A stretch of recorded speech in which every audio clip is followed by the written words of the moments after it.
Let's take a look at this VARC assignment that has got 4 passages. This is based upon CL All India Mock 3. Now, CL All India Mock 3, the passages were okay. They were all right, doable, and that's why I've taken them. VA was horrible. In fact, most of the questions, all the parajumbles were all illogical. Para summaries were also not really. So it was one of the worst VA sections that I've seen in a mock in recent times, and therefore there's no point in wasting any minute over it. So let's take a look at the RCs. First one comes up. It is common to make a distinction between vision and visuality. Vision can be defined as what the human eye is physiologically capable of seeing. Ability of the eye to perceive certain wavelengths of radiation, for example, defines the visible portion of electromagnetic spectrum. Not surprisingly, most remote sensing systems used by geographers are designed to detect, record, and image this type of radiation. So vision is something that you see, which is without assigning any meaning to it. Whatever is recorded by your eye, that thing is a vision. Visuality refers to the cultural construction of what and how people see. Children must be taught to identify the objects they see and to interpret the meanings of the object in their own cultural context. Now, the same thing, when it is seen by people in different cultures, could be interpreted in different ways. And therefore, vision is something which you see. So if two people see the same object, let's say there is a pencil, so two people see the same pencil, but in different cultures, they could have different contexts. So the children must be taught to identify the object they see and interpret it in their own cultural context. In a more political realm, groups and individuals suffering from some form of oppression often work with members of the media to make their struggles visible to a larger population. So vision and visuality, the difference in this particular paragraph. The primacy of visual among human senses is often presented as a characteristic of modernity in Western society. As both Martin J. and Chris Jenks noted, the rise of printing, reliance on written word, and the use of telescope, mirror, and microscope to bring the distant and invisibly small into view all contributed to the tendency of equating seeing with knowing. To a large extent, development of geography as a modern discipline rested on this assumption. Derek described how 19th century geographers followed careful procedure to describe, classify, and map the resources and native people they saw as they worked to enlarge the West scientifically known and politically controlled world. So, visual, primacy of visual as a human sense is a characteristic of modernity, and right from the rise of printing to use of telescope and microscope, there's a tendency to equate seeing with knowing. That means whatever you see then becomes your knowledge, and therefore the development of geography is rested upon this. So they've been able to describe, classify, and map the resources. And once the West, they have seen something, then they know it, and then they want to control the world. So seeing, knowing, and then that gives them the power to control the world. More recent work in geography has been heavily influenced by increasing prevalence and importance of visual images in Western society. Beginning in the 1980s, geographers have examined how place, space, landscape, and identity are represented or reproduced in visual media such as films, television, programs, and advertisements. Much early work in this field tried to identify misrepresentations of particular places or identities by comparing the images with reality as seen, known by geographers. So geography is now heavily influenced by these visual images, and they have examined how these places look like in visual media, and if at all there is any misrepresentation of any particular place, then they have been trying to identify that. Link between sight and power is also central in Michael Foucault's work on surveillance in modern social institutions. Using the metaphor of Jeremy Bentham's panopticon, a prison plan where to make every inmate constantly visible, Foucault argued that individuals' action, behavior in space are regulated or self-regulated by their visibility. So if you are being visible all the time to somebody, then you give them the power. So there is a relationship between sight and power. J. Brian Harley, for example, noted the maps makes things subject to surveillance and control. So as we know, if we switch on the GPS, if we let our location be known, then we can be put under surveillance. Anybody could track where we are going, and therefore, you are subject to surveillance, basically, because the power is controlled by people who can put surveillance on you or who can view you. Similar critiques have been leveled at GIS and GPS that allow governments or businesses to create spatial units that permit systematic observation. So people can continually keep you under observation. So here, sight and power are being linked. Finally, some geographers point out the continuing dominance of visual in discipline's approach to space, place limits the attention paid to how people apprehend their words through other senses and marginalizes the role of body in producing both geographies and geographic knowledge. Now, here geographers point out that if you are relying only on visual, then you are not really using all your senses, and you're not using your body in order to understand the world. For example, a place is reproduced as a tourism destination through the constant repetition of certain bodily practices, such as strolling through a historic district or lounging on the beach.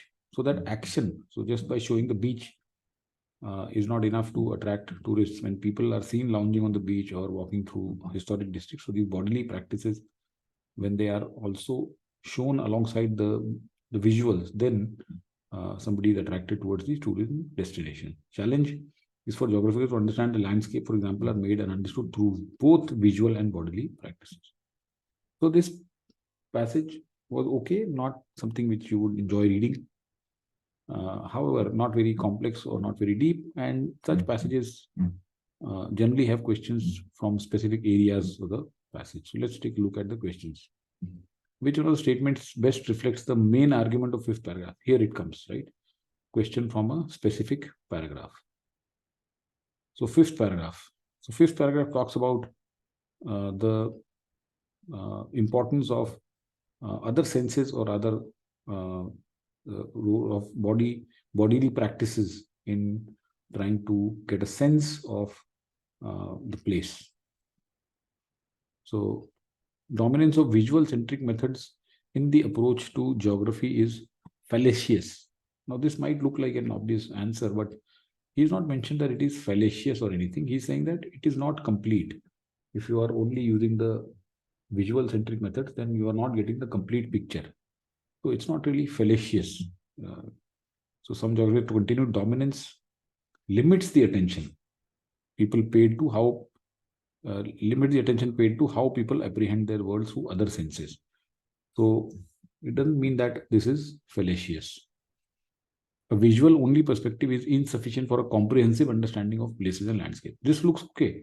Visual only perspective is insufficient. We need something else also, which is the bodily practices. This looks fine. Grasping the essence of landscape is fundamental to visual methodologies in geography. Grasping the essence of ऐसी कोई बात नहीं हुई. There's nothing like that mentioned here. Landscape has been definitely mentioned for geographers to understand landscape through visual and bodily practices. So landscape word has been used, but in a different context and a different manner. So this is wrong. The limitations of geography can be addressed by incorporating a spectrum of human experiences. Limitation of geography here. Limitation of geography is not mentioned here. Limitations of visual centric method is mentioned. So this is what makes this totally wrong.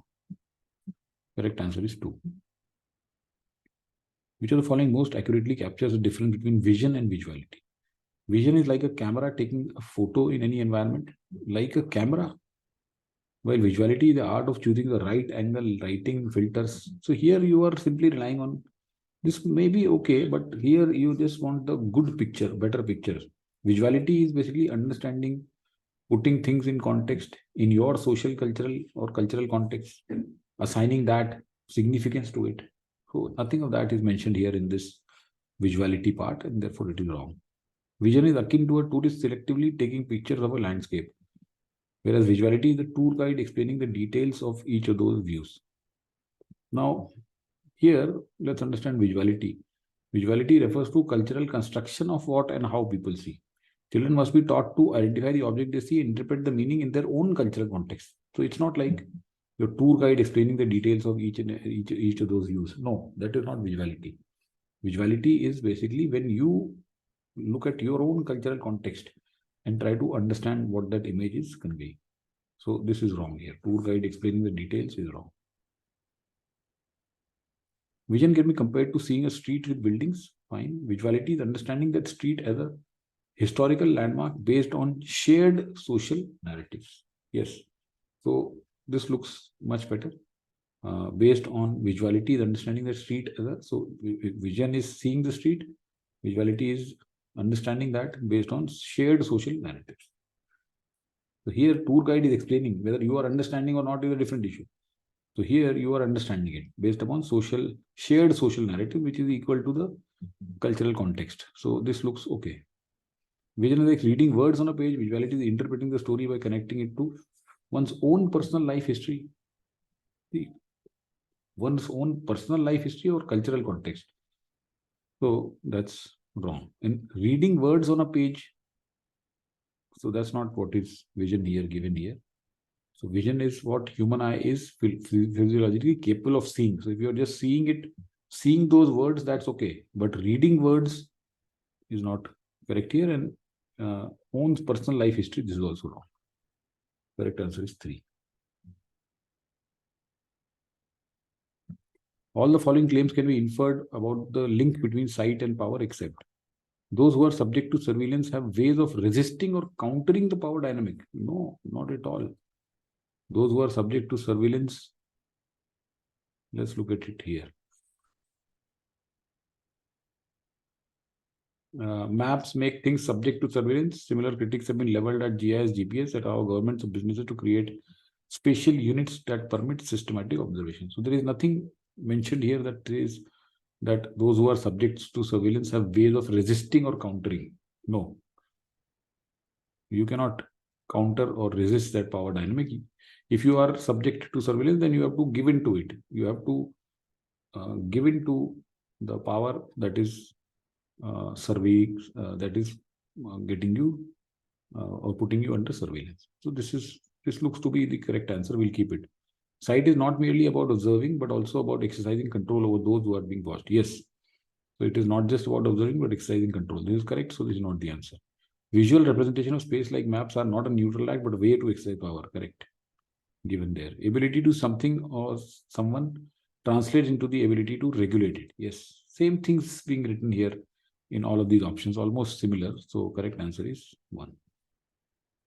What does the passage imply about the evolution of the visual in geography? From a reliance on written word to a reliance on visual media. This is not what is, there's no transition from reliance on written word to visual media. He simply mentioned that this started off the rise of printing, reliance on written word, and the use of telescope to bring the distant and invisibly small. So it's not as if you have moved away from printing and you've gone now to the visual thing. So this is not correct. From a tool for empirical exploration to a construct that both reveals and shapes reality. Okay, we'll keep it. From an emphasis on visuality as a central focus to a more advanced exploration of the visions. This is actually put in a reverse order. So evolution of visual basically is from vision to visuality, right? Vision to visuality. So if you are just seeing something that is an image, that is just vision, and then you are understanding it in the cultural context, that is visuality. So we move from vision. The evolution of visual has moved from vision to visuality, not from visuality to vision. So this is what makes it wrong. From a primacy of human senses to bring the invisible की बात नहीं हुई, visible की बात हुई है. So this is also wrong. Correct answer is 2. From a tool for empirical exploration to a construct that both reveals and shapes reality. So this is the best, not a great answer, but you can very easily eliminate rest of the 3 and write with this. There's no distortion as such here. This is given, and this also can be inferred. All right, so let's go to the second passage. In the 18th and 19th centuries, debate about life's origins could be viewed as a conflict between vitalists and mechanists. So 2 types of people who debate about life's origins. How did life originate on Earth? The vitalists insisted on a special life-giving force or substance that provides life into an otherwise mechanical organism. Whereas mechanists reduced all processes, including life itself, to mechanical action. So vitalists say that there is some special life-giving force or substance that provided life to a mechanical organism on Earth. Whereas mechanists say that this was all due to mechanical action. There was no life that was there that gave rise to life. Toward the end of 19th century, Darwin's publications on evolution by means of natural selection showed organisms developing as a process, provoking questions about fundamental beginning of life in the expanse of time. One of the central questions was of spontaneous generation. Spontaneous means on its own, without any external effort or external push. Can life arise from inorganic matter without the action or presence of some kind of pre-existing living organism? French scientist Louis Pasteur answered this authoritatively, conducting experiments with liquids in carefully prepared tubes that suggested spontaneous generation did not occur. So spontaneous generation means something that could occur without, so life did not give birth to life, but spontaneous means it just created on its own. So this question is, or the debate is between vitalists and mechanists. Vitalists say that some form of life gave birth to life, whereas mechanists say that no, nothing like that. It was a mechanical process. And Charles Darwin's theory says that organisms developed as a process, and that led to again the challenge that what gave rise to life. And one of the central questions was of spontaneous generation. Spontaneous generation was, can life arise from inorganic matter? That means without any life, without action or presence of some kind of pre-existing living organism. So that is what is spontaneous generation. French scientist Louis Pasteur answered this authoritatively, saying that no, spontaneous generation did not occur, which means life did not arise from inorganic matter. The spontaneous generation question was raised again in the earlier 20th century, but couched in terms of trying to discern the origin of life. तो ये फिर से आया, लेकिन इसको एक हमने camouflage किया हुआ था, trying to discern the origin of life. इस तरह के question में, how did life originate? Same question, spontaneous generation question ही था वो, that whether life came out of inorganic matter or life came out of some kind of a life only. Because the prevailing theory of life was based on continuity from one cell to another, renowned Swedish chemist Swant postulated that Earth had been seeded somehow by some unknown extraterrestrial source. Others came to believe that although continuity of cells was crucial, there was some point in distant past when non-life became life. So this question again was raised, and because the prevailing theory of life was based on continuity, so that's the thing that even Charles Darwin mentioned evolution as a organism developing as a process. So that means continuity from one cell to another. So this guy said that Earth had been seeded. Something came from extraterrestrial, some unknown force, and that seeded life on Earth. And others came to believe that although continuity was crucial, there was some point when non-life became life. एक point था जब non-life life हो गया. Most comprehensive account of origin of life in the first half of 20th century was written by Oparin in 1936. Unlike his earlier work, Oparin now proposed a theory that did not rely on spontaneous generation, but rather emphasized biochemical continuity. Oparin assumed that the Earth was once a very hot mass of liquid and its surface cooled and formed complex molecules under the influence of ultraviolet light. These molecules increased in number owing to Darwinian natural selection. Some survived at the expense of others, encouraging complexity. So here now there is this scientist Oparin who proposed a theory that there was no spontaneous generation, or there was nothing that came out of inorganic matter. And he emphasized biological continuity. He said that the Earth was a very hot mass and surface cooled, complex molecules were formed, and these molecules increased in number, and some survived at the expense of others, encouraging complexity. Oparin's innovation was in seeing natural selection operating on non-living substances. So it's like Darwin's natural selection operating on non-living substances. Even molecules that could not be considered organisms were subject to Darwinian rules. For Oparin, evolution as a whole could be considered in terms of biochemical complexity.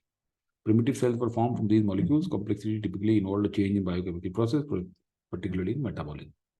Even in the most complex forms, Oparin reasoned changes in metabolism or matter and energy were the guidepost of change. So here, Oparin was saying that this was a process, and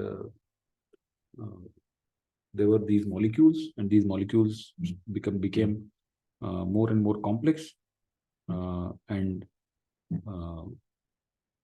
it involved a change in biochemical processes. Operan's views were not universally well received. सारे लोगों ने उसको well received नहीं किया. For example, critics noted that Darwinian evolution does not always lead to greater complexity, which Operan seemed to suggest. In addition, laboratory experiments on droplets of molecules like those described by Operan did not entirely support his theory. Some geneticists criticized him for allowing Marxist ideas, which also emphasized progressive evolution over time, to influence and thus pollute his theory. So, इसके views जो थे, not everybody liked it, and some critics said that Darwinian evolution does not lead to greater complexity, as was suggested by this guy Operan, and laboratory experiment did not support his theory. And somebody also ascribed Marxist ideas on him. But unlike his compatriot Trofim, who was reviled outside of US Soviet Union. So this fellow was reviled, means he was criticized, he was made fun of, he was hated outside Soviet Union for crippling genetics in his country. Operan was generally praised by non-Russians. He was generally praised by non-Russians for providing a persuasive and unique possible explanation of origin of life. So it was not universally well received. However, there were outside, so non-Russians he was generally praised even by non-Russians for providing this persuasive and unique possible explanation. His concept that life evolved from complex molecules gave rise to tiny organic beings had considerable influence in Europe and North America into the 1950s. So let's take a look at the questions now. All of the following if false could be seen in accordance except. So ये if false or except को cancel कर देते हैं. So this question becomes very simple. All of the following sentence could be seen in accordance with the passage. That means which one of them is supporting the passage or can be inferred or as per the passage, which is true. Which one of the following is true as per the passage? Right. So this is a question. Operan suggested that early Earth conditions allowed for life to arise from only living matter. So did Operan suggest that? Nothing like that. So it did not rely on spontaneity, but rather emphasized biochemical continuity, and it was because complex molecules. So this is not correct. Svent held the view that life on Earth was seeded by life forms from outer space. Now this looks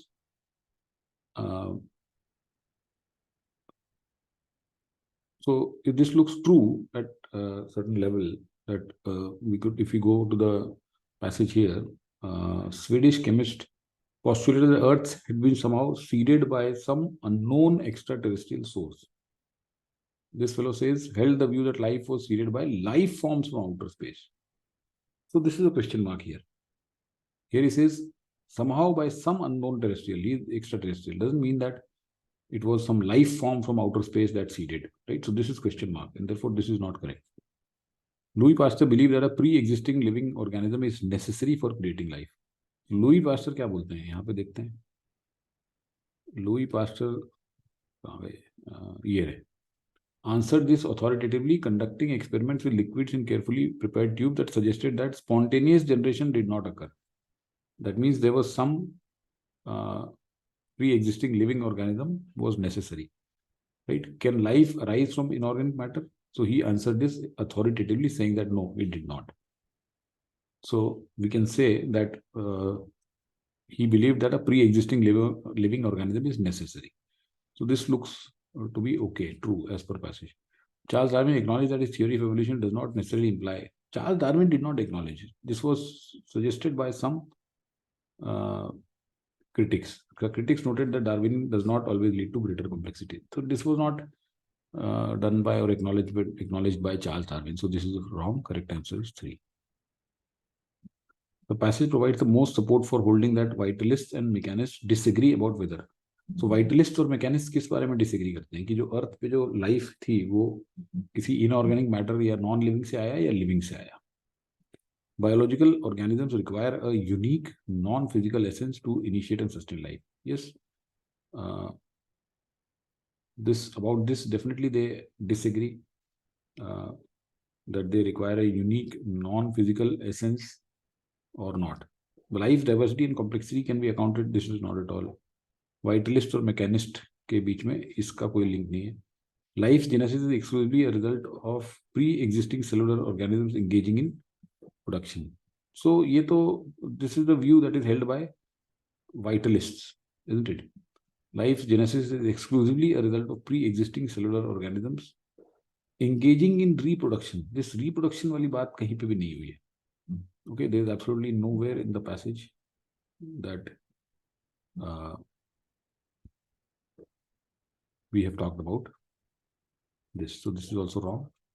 Evolutionary processes inherently derive an increase in complexity. This is also not the matter of disagreement between these guys. So 1 is the correct answer. You may have been confused between 1 and 3, but the point is that 3 calls for engaging in reproduction. In the passage, there has been absolutely no mention of even if life came from some pre-existing living matter or a cell, whether it was by reproductive multiplication or something else, nothing has been mentioned. So 1 is the right answer. Each of the following is likely to be true regarding Oparin's account of the origins of life, except he once proposed a theory that relied on spontaneous generation. So the most comprehensive was given. Unlike his earlier work, he proposed a theory that did not rely. That means in his earlier work, he had proposed a theory that relied on spontaneous. So this is correct, not the answer. He maintained that origin of life was not a sudden event. Yes, he has been maintaining that life was not a sudden event. It had been going on, right? Continuity, but rather emphasized biological continuity. So it was not a spontaneous means sudden. Suddenly nahi hua ye. So this is also given. He appeared to imply a directional trend in evolution towards greater complexity. ये भी बताया धीरे धीरे complex as form complex molecules, encouraging complexity. So this also has been mentioned here.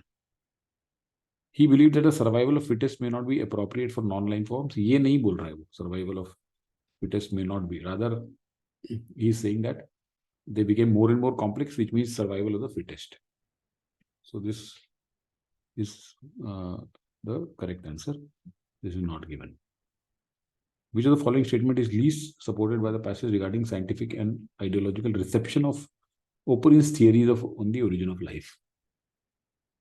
So the answer given is in the last paragraph. His views were not universally well received. But unlike his compatriots who were reviled outside, he was generally praised even by non-Russians. That means Russians also praised him, non-Russians also praised him, and also he had considerable influence in Europe and North America. Oparin's work on origin of life was generally met with international acclaim, despite some criticisms of his methodology. So it was generally met with international acclaim. We can say that he was generally praised even by non-Russians. तो ये हो सकता है. Despite some criticisms of his methodology. तो जो criticism थे उसकी methodology के वो क्या थे? So criticism. So critics noted Darwinian does not lead to greater complexity, which he seemed to suggest. In addition, laboratory experiments did not entirely support his theory. Some geneticists criticized him for allowing Marxist ideas, which also emphasized progressive evolution. So we can keep this. We can say that yes, despite some criticisms, we can keep this. Some geneticists disapproved of Oparin's ideas, accusing them of being tainted by Marxist ideology, which favored progressive evolution. So, which of the following is least supported? Okay, which of the following is least supported? This is supported. So, this one is supported, right? Okay, so least supported. So, Oparin's work was generally met with international acclaim, despite some criticisms on his methodology. So this is supported, right? So, and this also is supported. Some geneticists disapproved, accusing him of being tainted by Marxist ideology. Some geneticists criticize him for allowing Marxist ideas, which emphasize progressive evolution, to influence. So this looks okay, right? So this is also not the answer. This also doesn't seem to be the answer. Initially, I think didn't read it carefully. Most supported maybe, or supported है, so इसलिए ये supported था, right? So we can keep this out. Operan's concepts, particularly the evolution of life from complex molecules, found considerable acceptance in both Europe and North America. Yes, this is given here. So this is also supported. So unlike Trofim, he was able to avoid controversy and criticism due to scientific nature of his theories. Is this supported? So he was, unlike this, he was praised for finding a persuasive and unique possible explanation. So he was able to avoid controversy and criticism. But is it so? Controversy or criticism तो है ही. यहाँ पे some geneticists criticize him for allowing Marxist ideas. So we can't say that he was able to avoid criticism due to scientific nature. So this is not supported here. So fourth becomes the correct answer. All right. Let's move to the next passage.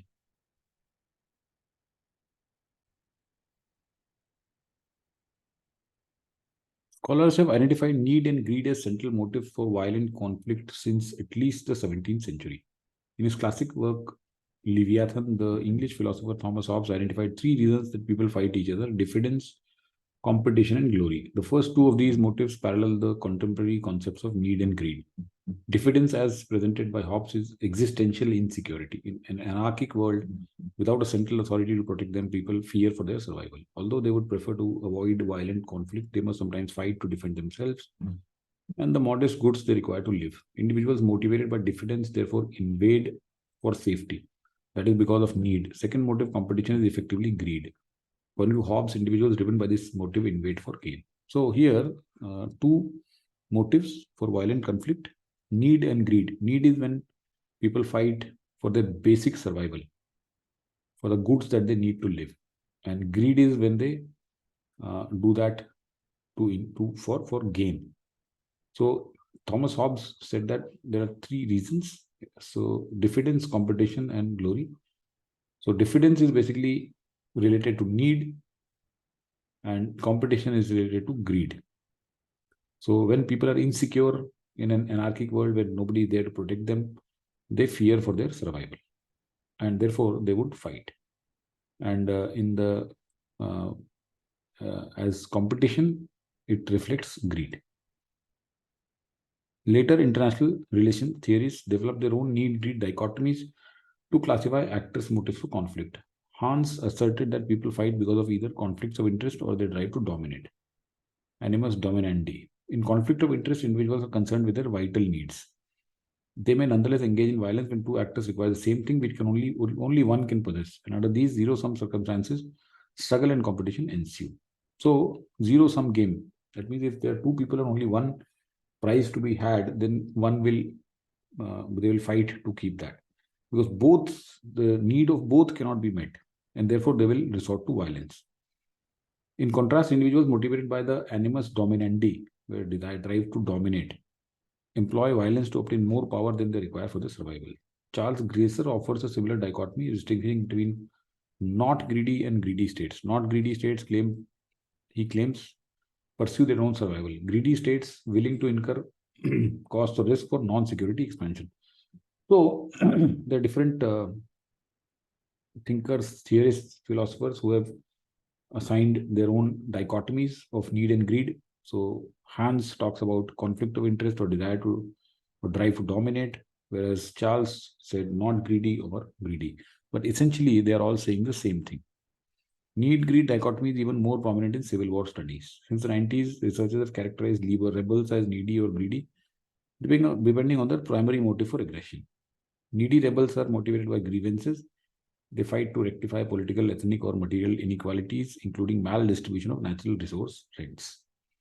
These combatants' goal is to obtain the general qualities required of people for their existence. Greedy rebels, in contrast, are motivated by a desire for gain. They challenge the central government or seek greater autonomy in order to grab natural resource rents and enrich themselves. They are pursuing more than survival. Now, civil war, where people within the country fight or rebel against the government. So again, they have characterized these rebels as needy or greedy. So needy have got a lot of grievances. They've been maybe oppressed or they've been discriminated, or they do not hold the same rights that others have. So they fight to rectify all of this. And they desire the general qualities required by people for their existence. Whereas greedy rebels, they are motivated by a desire to gain, and therefore they challenge the government to seek greater autonomy to grab natural resources. All the need-greed dichotomies are simplifications. Both motives are ideal types and may be difficult to distinguish in practice. The line between actors that merely seek sufficient material for their survival and those that aspire to a surplus is blurry. Nonetheless, together, these two ideal types offer a complementary pair of rationales for resource-related violence. Both of these motives offer plausible explanations for resource wars. So, all of the need greed, he says, is as a simplification. It's not really possible to distinguish as black and white whether it's a need or it's a greed. But, however, these two types offer a complementary pair, and they offer plausible explanation for resource wars. However, single word explanations alone rarely capture the popular imagination, even when conveyed with a punchy rhyme scheme. So, single word explanations, he says, do not really capture. The need and greed motives have been embraced. Punchy rhyme scheme is this: need and greed. Okay, they rhyme. The need and greed motives have been embraced because they form the course of two hegemonic myths, Mad Max and El Dorado. So this Mad Max used to fight for survival, El Dorado used to fight to gain something. That's what we can understand. These are mythological constructs. These myths, which have existed for centuries, tell the stories of how need and greed lead to violent conflict. It is the availability of these easily accessible narratives that renders both motives particularly plausible. Mad Max and El Dorado are reasons that we believe in resource-related violence, including classic oil wars. So he says that though it seems plausible, however, it is maybe in the light of these two myths that these easily accessible narratives are available, and they make these motives plausible. So he says that this is an oversimplification. It may not really be so simple so as to, or so done in black and white to divide the line between need or greed so clearly. However, it seems a plausible explanation, and that is because of these two myths which have been created and which has existed for centuries, and they talk about how need and greed lead to violent conflict. And therefore, that renders both the motives particularly plausible. All right, so let's take a look at questions.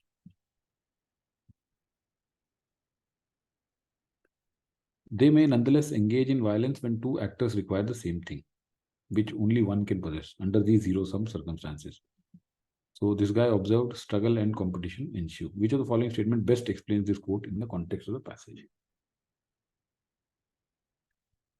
When two parties covet, so see, when these two guys require the same thing and only one, which only one can possess, that means there's a zero-sum game. So somebody's loss is somebody else's gain. Okay, so you both, it's not a win-win situation. Zero-sum game means if there are two people who got, if there are 10 rupees to be given, that either one can have or second can have. You cannot have 5-5.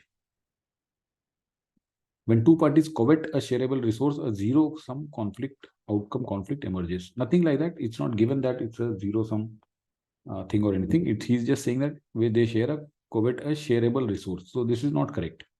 Shareable resource है तो फिर क्यों लड़ेंगे वो? They will share that resource. So it is not shareable. So this is wrong. The impossibilities of two parties' needs being met results in conflict. No. It's not the impossibility of two parties being met. It is that out of two, only one can meet its needs. Okay, when two actors require the same thing, only one can possess. So impossibility of two is not correct. Conflict of interest is a result of violence when two actors require the same thing. Sorry, let me come back to the second. The impossibility of two parties' needs being met results in conflict. Yes. Sorry, I got a little diverted. The impossibility of two parties' needs being met because there is only one party's needs can be met, right? Both the parties' needs cannot be met. So this looks to be okay. This looks to be okay. We'll keep it. Conflict of interest are a result of violence when two actors require the same thing. Again, when two actors require the same thing, so it is not given here whether they can both meet their needs with this or only one will meet the need, and therefore this is not correct. Competition over scarce resources results in violence and when there is zero winner. No, there is no situation like this that there is zero winner. There has to be, when two actors require the same thing, only one can possess, not both can possess, or not zero also. So it's not like it will be a zero, it will be two, it will be basically one. So there are two people fighting. You have to look at a situation from these four options where only one. So it's not as if both are zero or both are sharing it. So, and that is given only in two. So two is the correct answer. My mistake. I had, I think, misread it earlier. Both of these motives offer plausible explanation for resource wars. The author's attitude towards the need and greed can be best described as. Now, this question is somewhat dicey as per me. Reflective, as the author acknowledges the motives while understanding their basis in cultural myths. So, author's attitude is reflective. Reflective means he is thinking about them. So, he first says that they offer plausible explanations. ठीक है, explanations हैं together दोनों के, लेकिन उसको अगर myth की light में देखेंगे तो they rarely capture the popular imagination even when conveyed, and they have been embraced because they have become the core of two hegemonic myths. These myths have existed. So is it reflective? Is it critical, since the author implies that acceptance of these motives is due to their mythological allure? So is it critical? Is he criticizing it? I didn't find any the attitude to be critical. So anyway, we'll just look at the other. Skeptical, because the author hints at questioning the simplicity of need and greed explanations in the light of them being part of the larger. So he's skeptical about it. So I would rather say that he's not critical, he's skeptical. His single word explanations rarely capture need and greed have been embraced. These myths which have existed in the availability, both motives particularly plausible. They are the reasons we believe in resource-related violence, including oil wars.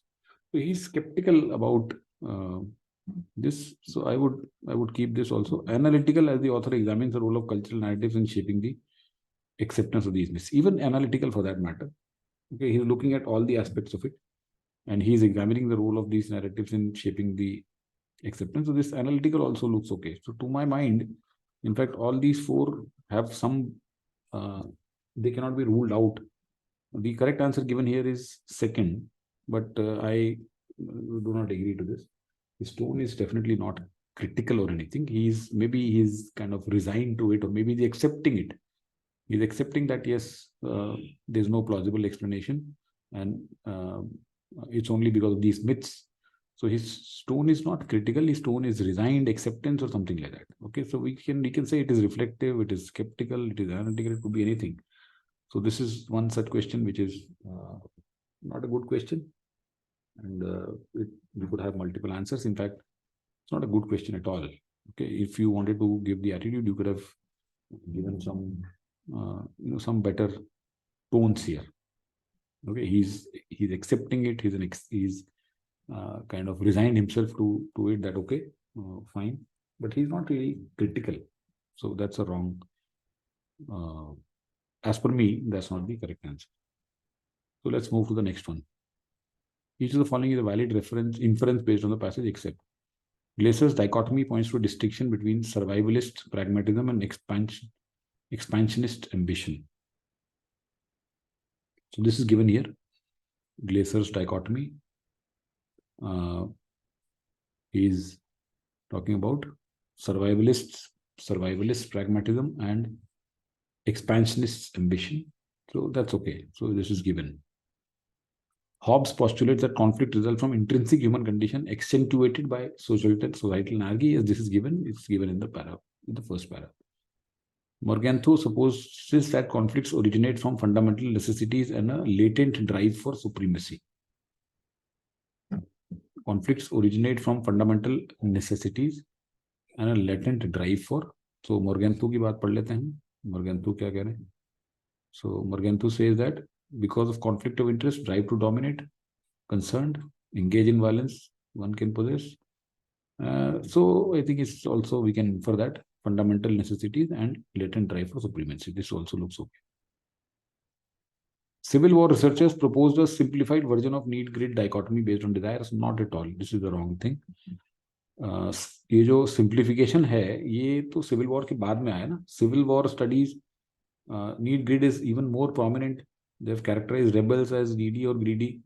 So needy ones fight for grievances and greedy ones fight to get more power. So this is the correct answer here.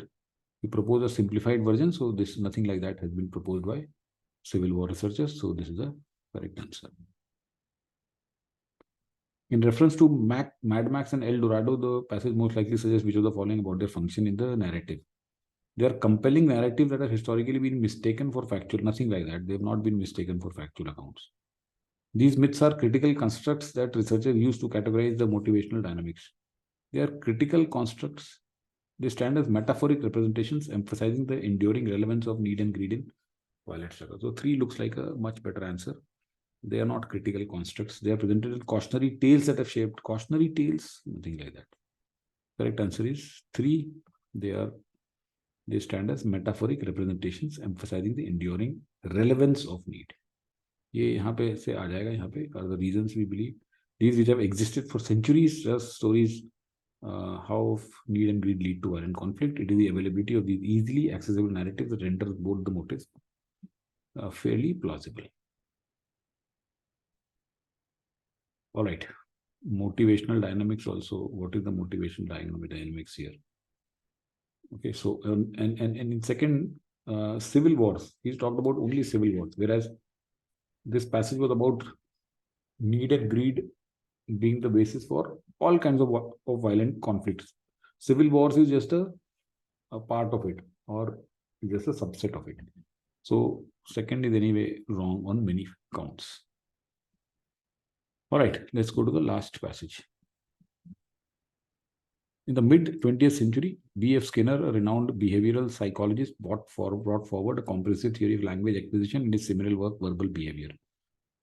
Skinner's proposal was grounded in his broad theory of learning, positing that our linguistic responses and the words we choose are primarily influenced by 2 aspects: immediate environmental context and our own history of reinforcement. In Skinner's perspective, knowing a language equated to possessing a particular set of behavioral tendencies, which prompted individuals to react to both their environment and the language of others in a predictable way. For example, feeling a cold draft would incline one to request the door to be closed, and hearing such a request would lead another to close the door and confirm with okay. Now, this particular passage talks about how you learn to speak. How does a human learn to speak? What is the language instinct? Now, if you recollect, there was a passage in CAT 2021 that was the language instinct. It was based upon the book, Steven Pinker's book, The Language Instinct, and the passage had Noam Chomsky, so who was one of the greatest linguists, and he had mentioned that, he was the first to say that language instincts are not absorbed environmentally or by external stimuli, but language instinct is natural. Humans are born with a grammar gene. That means you have an inborn instinct to speak. So it is not shaped by external factors. And Steven Pinker had expounded upon that particular theory, and he had given his views. So if you remember that passage, then this will be like a cakewalk. वो अगर passage आपको याद है Noam Chomsky और Steven Pinker वाला, तो ये passage आपको 5 मिनट के अंदर you will be able to do all the questions correctly, because exactly the same thing here. B.F. Skinner जो है ये कह रहे हैं, ये behaviorist psychologist हैं, ये कहते हैं कि लैंग्वेज जो है, लैंग्वेज एक्विजिशन कैसे होता है, that is based upon the environment. Okay, your linguistic response and the words we choose are based upon the immediate environment context and reinforcement. तो आप environment से कुछ सीखते हो और उसको reinforce करते रहते हो, तो आपकी language acquisition हो जाता है. So knowing a language equated to possessing a particular set of behavioral tendencies, which prompted individuals to react to both their environment and language of others in a predictable way. तो इस तरह से आपका ये reinforcement होता रहता है. Skinner suggested learning a language was a matter of acquiring these behavioral tendencies through a process he described as an operant conditioning. Operands are behaviors without a direct lawful connection to specific environmental stimuli, unlike respondents, which are more reflexive reactions to such stimuli. He believed that most verbal signs begin as operands, unlinked to specific stimuli, but capable of forming such connections through conditioning. This is achieved via reinforcement schedules where behaviors are encouraged or discouraged in responses to cues from the environment. तो आप इस तरह के behaviour इसको operant conditioning बोलते हैं. तो ये ऑपरेंट्स क्या होते हैं? दे आर बिहेवियर्स जो कि डायरेक्ट कनेक्शन ना हो स्पेसिफिक एनवायरमेंट स्टिमुलाई से. And most verbal behaviours begin as operants unlinked to specific stimuli. तो ये लिंक नहीं होते, लेकिन जब वो बार बार आप करते रहते हो तो कंडीशनिंग से वो कनेक्शन बहुत स्ट्रांग हो जाते हैं. So let's say you are feeling cold, so you say it is very cold today. So initially जब आप बोलोगे तो it may not be linked to the environmental stimuli, but when you keep repeating it, whenever there is cold and you say it's very cold today, so it gets repeated via reinforcement schedules. So behaviors are encouraged or discouraged in response to cues. So if you say in that moment when it is cold, if you say it is hot, then somebody will correct you. So if a child says it is hot, the mother will say, no, it is cold. So that stimuli is that temperature. So the child will learn to say it is cold whenever the child encounters such stimuli. So initially, the child, when he starts speaking, he or she, then he will not respond to the specific stimuli. Okay, he will just simply say that it is very hot today or warm today. But the feedback that he gets, so if he says it is very cold today and it is actually cold, then the mother will say, yes, it is very cold today. And therefore, it gets reinforced. And therefore, such behavior will be encouraged. And if, let's say, the child says it is hot today, mother will rectify and correct it, right? So this is how people will pick up language. This is what Skinner's theory. The essence of Skinner's theory was that language learning occurs as children's verbal behaviors become regulated by environmental stimuli through interaction with caregivers. When children use language appropriately and are understood or praised, they are being positively reinforced, thus gradually aligning their linguistic behaviors with those of their community. तो इस तरह से वो linguists अपने linguistic behaviour को community से align कर लेता है. जो वो बोलता रहता है उसको अगर अंडरस्टैंड किया गया, प्रेज मिला, तो उसको रीइंफोर्स हो जाता है. अगर नहीं है तो उसको छोड़ देता है वो. तो कुछ टाइम में his linguistic behaviour aligns with the community. However, Skinner's views were met with substantial criticism, most notably by Noam Chomsky in his 1959 critique. He contested Skinner's postulation that language acquisition must be by the products of behavioral conditioning, instead asserting that language operates on a more autonomous level. Autonomous means अपना खुद का control होता है. He proposed that language use does not rigidly adhere to the stimuli present in the environment or depend exclusively on a history of reinforcement. तो ये इससे agree नहीं कर रहा है. Instead, Chomsky maintained that capacity to use language is underpinned by an intricate synthesis of pragmatic awareness, the ability to use language effectively in various contexts, semantic knowledge, understanding of meaning, and the syntactical structure, the rules that govern sentence construction. This complexity of language comprehension and usage transcends the simple behavior patterns. Skinner described indicating a deeper, more innate, transcends the simple behavior patterns Skinner described, indicating a deeper, more innate and cognitive aspect to language that Skinner's approach overlooked. So Noam Chomsky criticized this particular views of Skinner, saying that instead of behavioral conditioning, what really went behind or are behind language acquisition, or that language, the capacity to use language is underpinned by intricate synthesis. Synthesis means combination. So combination of awareness, the ability to use language, semantic knowledge, meaning, and syntactical structure. And this is all inherent. This is much beyond the simple behavioral patterns. It is deeper, more innate. Innate means inborn. And cognitive aspect means thinking aspect. It is not a response to a stimuli. Chomsky also highlighted Skinner's second major oversight, failure to recognize that language mastery isn't merely about being trained to speak. Children, as he observed, acquire language with minimal explicit correction or reward, often from passive sources like television or simply by engaging with their surroundings, such as in playgrounds. वो कह रहा है कि children जो है वो ऐसा थोड़ी है कि कोई इसको करेक्ट कर रहा है या रिवॉर्ड दे रहा है तो ही वो बात तो लैंग्वेज एक्वायर कर रहे हैं. Even if the child watches TV, which is a passive source, he will pick up language, or engaging with surroundings such as in playgrounds. So there in playgrounds he will play with the kids of his own age. So there is nobody to rectify or correct or give reward, still the child will acquire the language. Furthermore, he introduced the poverty of stimulus argument, suggesting that the limited linguistic input children receive could not possibly account for the rich linguistic competence. तो stimulus कितने हो सकते हैं? Hot हो गया, cold हो गया, सल्ट्री हो गया, ह्यूमिडिटी हो गया, और क्या हो सकता है? तो ये जो स्टिमुलस है, पेन हो गया, हेडेक हो गया, whatever the stimulus he saying, poverty और स्टिमुलस मतलब कि इतने स्टिमुलस हो ही नहीं सकते एनवायरनमेंट में जो कि उसकी रिच लिंग्विस्टिक कॉम्पिटेंस को जस्टिफाई करे. That means the child's linguistic competence is so rich that it is beyond the impact of all these stimuli, which are very, very meager. So this is the poverty of stimulus argument. In essence, Chomsky contended that language mastery involves an intricate understanding of linguistic properties, something beyond the reach of mere conditioning.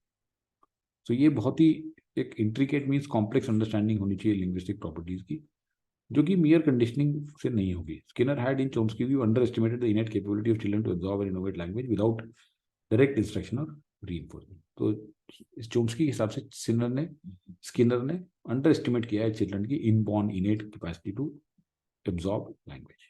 Right, so this passage very interesting, and if you reconnect that passage that came in CAT 2021, then this would seem like a very easy passage, and you would be able to easily understand the arguments. Let's take a look at the questions. The author of the passage suggests that Skinner's theory may not fully explain language acquisition. What aspect of language does the text imply Skinner's theory overlooks? So Skinner की theory क्या overlook करती है, वो इसने लिखा हुआ है यहाँ पे. ये Skinner की theory ये overlook करती है कि child के अंदर जो innate condition है, innate capability, Skinner had underestimated the innate capability of children to absorb and innovate language. So innate means natural.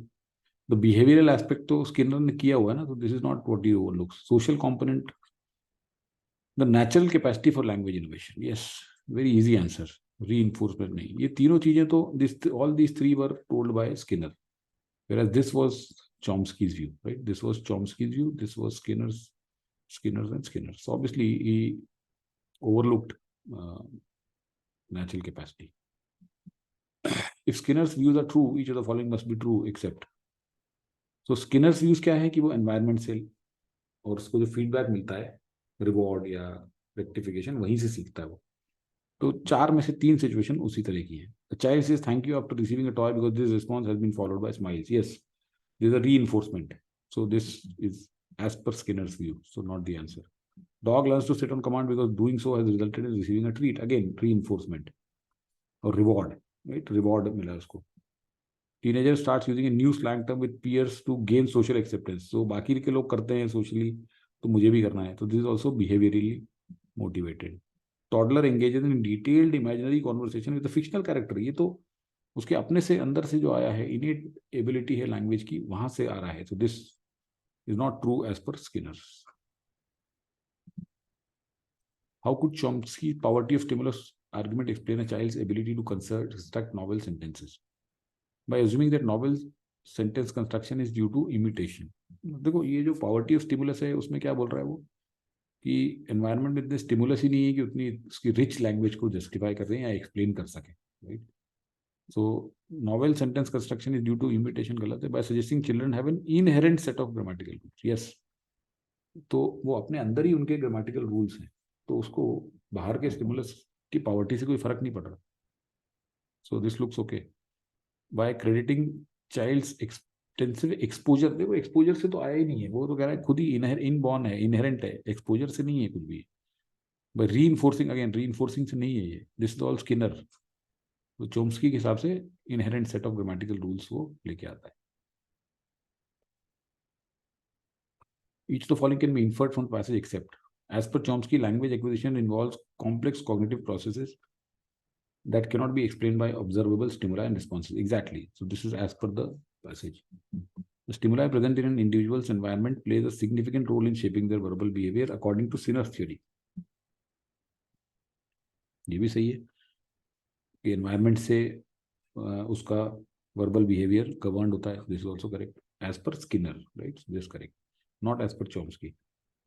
Chomsky's critique of Skinner's theory suggests that while environmental stimuli contribute to language acquisition, they are not the sole factor. ऐसा है क्या कि वो environmental stimuli, वो तो कह रहा है environmental stimuli है ही नहीं, contested that language acquisition were the products of behavioral conditioning. Instead, asserting language operates on a more autonomous. Language does not use rigidly adhere to the stimuli present in the environment to depend exclusively on a history. तो ये तो इसको मना कर रहा है. Environmental stimuli contribute नहीं करता, तो how can we say that करता है? This looks to be the answer. For Chomsky, the capacity to use language effectively involves understanding its pragmatic, semantic and syntactical. ये तो कहा हुआ है यहाँ पे, ये यहाँ पे लगा हुआ है syntactical, ये synthesis of synthesis of pragmatic awareness, semantic knowledge, syntactic structure.